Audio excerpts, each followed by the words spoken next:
Binigyang diin ni Office of the Presidential Advisor on Peace, Reconciliation and Unity o OPAPRO Secretary Mel Senen Sarmiento ang kahalagahan ng pagkakaisa, kaunlaran at kapayapaan sa pagbubukas ng ika-4 na Iranon Peace Festival na ginawa sa municipal grounds ng Parang Maguindanao del Norte. Iginiit ni Sarmiento ang kahalagahan ng maayos na infrastruktura, edukasyon, sapat na pagkain at serbisyong pangkalusugan para sa mamamayan, gayon din ang wastong nutrisyon ng mga bata sa unang 1,000 days ng kanilang buhay. Hinimok din niya ang lahat ng sektor na magkaisa upang matiyak ang mapayapa at maayos na kauna-unahang parliamentary election sa BARM at mapanatili ang mga tagumpay sa kapayapaan at kaunlaran sa rehiyon. Ang politika, bahagi po ng sistema yan.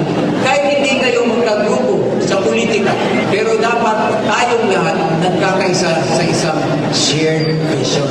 At ang Iranon ngayon, may shared vision.